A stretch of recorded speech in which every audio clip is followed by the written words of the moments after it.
Hoje vamos falar de um importante tema relacionado à enzima, que são os inibidores enzimáticos, a inibição enzimática.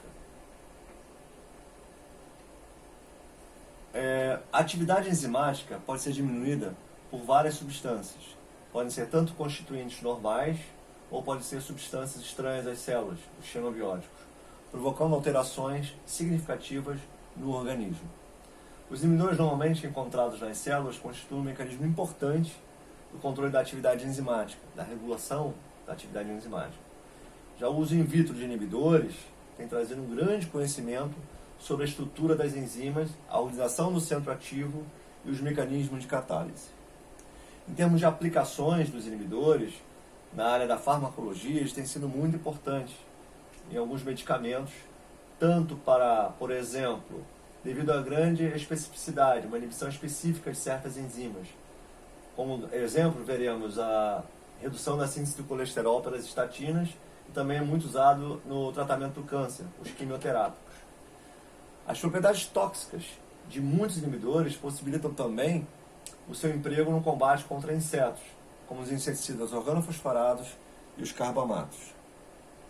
Os principais tipos de inibição são aquelas reversíveis e irreversíveis. Quando o inibidor se liga à enzima e tem a capacidade de se desligar, é uma inibição reversível. E quando ele se liga à enzima e não se desliga mais, é denominada uma inibição irreversível. Fácil, pelo nome. Estudando aqui os inibidores reversíveis, podemos dividi-los em dois principais grupos, os competitivos e os não competitivos, baseando-se na competição ou não entre o inibidor e o substrato pelo centro ativo da enzima, ou centro catalítico. Os inibidores competitivos competem com o substrato por esse centro catalítico, porque apresentam uma configuração estrutural e química semelhante à do substrato. Podemos observar aqui no esquema de uma inibição competitiva, a enzima, substrato e inibidor, os dois possuem capacidade de ligação ao centro catalítico. Então, eles vão competir pelo centro catalítico.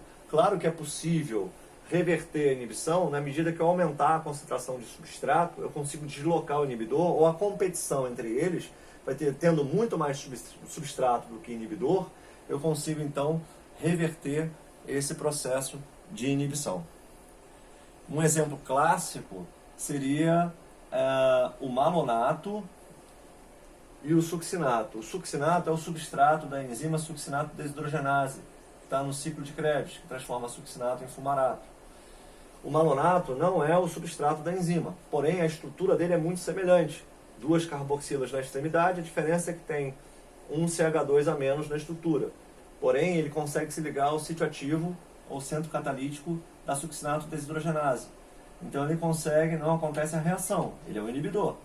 Então ele competindo, o malonato competindo com o succinato, ele vai provocar uma redução da atividade da enzima. Se eu adicionar mais succinato, eu acabo fazendo uma competição onde eu favoreço a reação pela presença do substrato natural. Um exemplo agora farmacológico seriam as estatinas. Na síntese do colesterol, eu tenho uma reação chave, que é a transformação de HMG-CoA em mevalonato até chegar ao colesterol. As estatinas se ligam também a essa enzima e competem com o substrato. O substrato natural está aqui, HMG-CoA. Olha a estrutura aqui das estatinas. É semelhante. Essas são sintéticas e essas foram produzidas a partir de fungos, extraídas a partir dos fungos. Então, tem uma outra região da molécula do medicamento que também é importante para acarrear e fazer ligar essa região aqui, que é o chamado farmacóforo, que vai realmente atuar lá no sítio ativo. Porém, como a estrutura é semelhante, estrutura química, e a questão espacial também vai ser importante, então esses medicamentos, as estatinas, competem com o substrato pelo sítio ativo da enzima. com isso diminuindo a síntese de colesterol, porque está inibindo uma enzima-chave na síntese do colesterol. Já na inibição não competitiva, que é outro tipo de inibição reversível, o substrato se liga lá no centro catalítico, o inibidor se liga em outra região do que não é no centro catalítico. Porém, normalmente não é.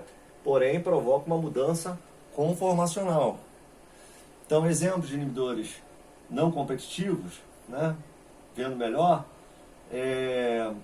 ele se liga a radicais que não pertencem ao centro catalítico, como eu falei. Há uma mudança conformacional da enzima e do seu centro catalítico, reduzindo assim sua afinidade pelo substrato, é o efeito inibitório. Um exemplo seriam os metais pesados, mercúrio, chumbo, prata, principalmente mercúrio e chumbo, que ainda estão circulando no ambiente, que reagem com o acoplamento sulfidrila, né, da proteína, da ponte de sulfeto, ou outros grupos das proteínas, ou competem com metais essenciais.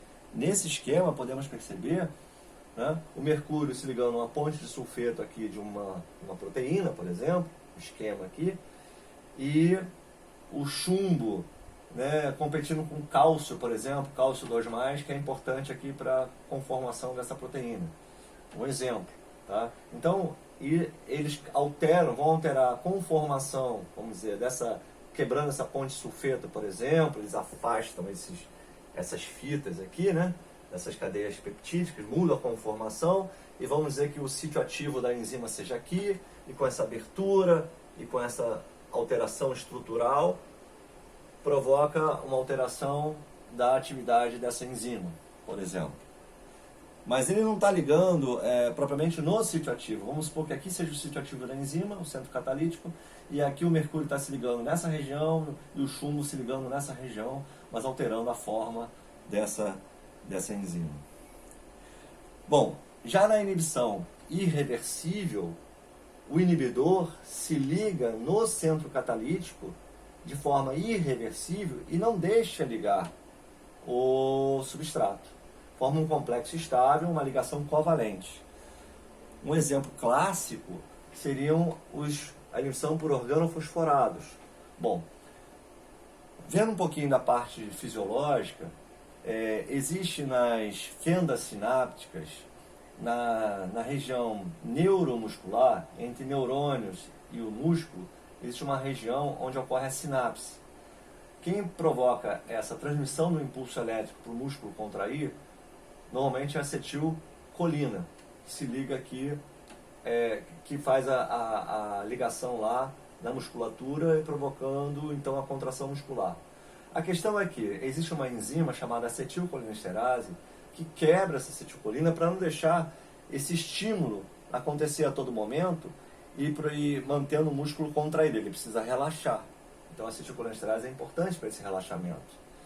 Outro papel importante é que no músculo cardíaco, a acetilcolina faz parte do sistema parasimpático e provoca uma redução do batimento cardíaco, uma bradicardia. O excesso de acetilcolina, então, na musculatura cardíaca, vai provocar uma parada cardíaca. E o excesso de acetilcolina nos músculos respiratórios, principalmente no diafragma, que ele precisa relaxar, é que o diafragma, sem relaxar, não ocorre mais o movimento respiratório. Então, o excesso de acetilcolina pode provocar uma parada cardiorrespiratória. Os organofosforados, que tem essa estrutura geral aqui, se ligam a uma região da enzima acetilcolinesterase, que é a região da serina, onde tem o aminoácido serina, se ligando aqui a hidroxila, formando uma ligação estável. Depois de 24 horas, isso aqui fica covalentemente ligado e não consegue mais reverter. Até 24 horas existe um medicamento chamado pralidoxima, mas depois de 24 horas é irreversível.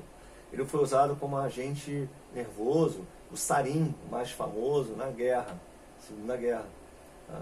Depois que viram que podia matar pessoas, pensaram, vamos fazer uns organofosforados com menos, vamos dizer assim, menos potentes para atuar sobre os insetos.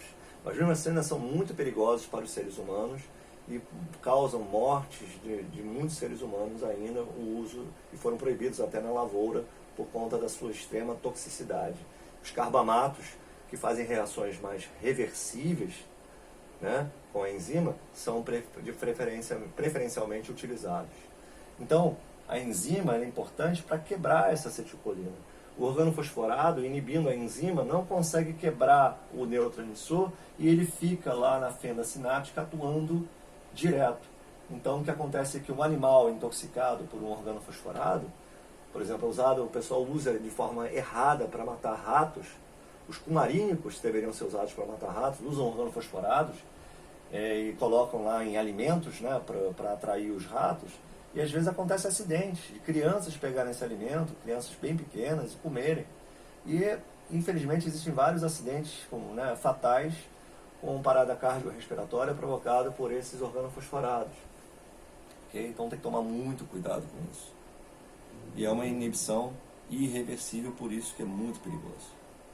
Isso aqui é para a próxima aula, que nós vamos estudar a cinética enzimática, que é uma parte da matéria um pouco mais complexa, que é ver como é que se comporta a enzima, a velocidade da enzima, na presença também dos inibidores, competitivos e não competitivos. Vamos ver o que é velocidade máxima, o que é Km, vamos ver algumas definições importantes de cinética enzimática. Por hoje, é isso aí.